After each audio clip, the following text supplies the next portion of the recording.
Hi friends, welcome back to our channel. உங்கள் ஃபேஸில் அதிகமாக பிம்பிள்ஸ் வருதா? நீங்கள் எவ்வளோ க்ரீம் போட்டாலும் அது கண்ட்ரோல் ஆகிட்டு மறுபடியும் திரும்ப வருதா? அதுக்கான ரெமெடி தான் நம்ம பார்க்க போகிறோம். ரொம்ப சிம்பிளான ரெமெடி. இதை ஃபாலோ பண்ணி பாருங்கள். உங்கள் பிம்பிள்ஸ்னால் 1 வீக்லேயே எங்கே போகுதுன்னே தெரியாது. ஒரு டைம் செஞ்சு பாருங்கள். நம்ம சாப்பிட்ற ஆரஞ்சு பழம், கமலா ஆரஞ்சு இதெல்லாம் சாப்பிட்டுட்டு நம்ம தூக்கி போடுற தோலை தான் தூக்கி போடாமல் அதை எப்படி பிம்பிள்ஸ்க்கான ரெமெடியாக யூஸ் பண்ணுறது தான் இந்த வீடியோவில் பார்க்க போகிறோம். நம்ம ஆரஞ்சு தோலை மட்டும் தனியாக எடுத்துக்கலாம். எடுத்துகிட்டு குட்டி குட்டியாக கட் பண்ணிக்கலாம்.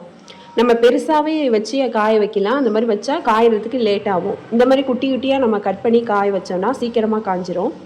அதுக்காக தான் இந்த மாதிரி கட் பண்ணுறோம்.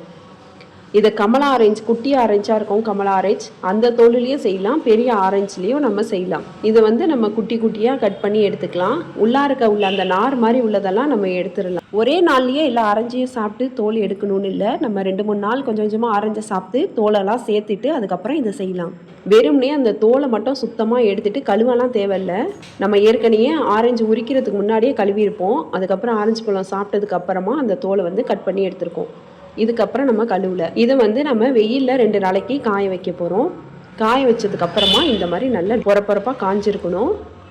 நம்ம உடச்சி பார்த்தோன்னா உடையணும். இந்த மாதிரி காஞ்சதுக்கப்புறமா ஒரு காஞ்ச மிக்சி ஜாரில் போட்டுட்டு நம்ம நல்லா அரைச்சிக்கலாம்.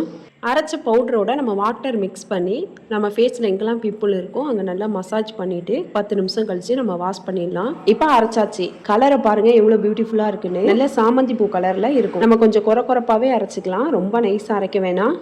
நார்மலாக மிக்சி ஜாரில் அது கொஞ்சம் குறப்பாக தான் அரைக்கும். அது நமக்கு கரெக்டாக இருக்கும். நீங்கள் சலிக்கலாம் வேணாம். இப்போ 1 ஸ்பூன் இந்த பவுடர் எடுத்துகிட்டு அதை நான் வாட்டர் மிக்ஸ் பண்ணியிருக்கேன். மிக்ஸ் பண்ணிவிட்டு இந்த மாதிரி ஃபேஸில் எங்கெல்லாம் பிம்பிள் இருக்கோ அந்த இடத்துக்கிட்ட மசாஜ் பண்ணுற மாதிரி நல்லா தேய்க்கணும். நம்ம ஆன்டி கிளாக் வைஸில் நல்லா தேய்ச்சிக்கலாம். 2 பக்கம் கன்னத்துலேயும் பிம்பிள்ஸ் இருந்துச்சுன்னா 2 பக்கமும் இதே மாதிரியே தேய்ச்சிக்கலாம். ஒரு 10 நிமிஷம் கிட்ட நம்ம தேய்ச்சிட்டு விட்டுடலாம். ரொம்ப நேரம் அப்படியே வச்சுருக்கணும்னு அவசியம் இல்லை. 10 நிமிஷம் நல்லா நம்ம தேய்ச்சதுக்கு அப்புறமா ஃபேஸை வாஷ் பண்ணிடலாம். இப்போ பாருங்கள், உங்களுக்கே டிஃப்ரென்ஸ் தெரியும்.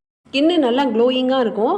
கொஞ்சம் கொஞ்சமாக பிம்பிளும் கண்ட்ரோல் ஆகி நமக்கு அந்த பிளாக் மார்க்லேருந்து எல்லாமே போயிடும். நீங்கள் ஒரு தடவை யூஸ் பண்ணி பாருங்கள். நமக்கு செலவும் கிடையாது, சைடு எஃபெக்டும் இருக்காது. நம்ம சாப்பிட்ற ஆரஞ்சு பழத்தோட தோலில் மட்டும்தான் நம்ம செய்கிறோம்.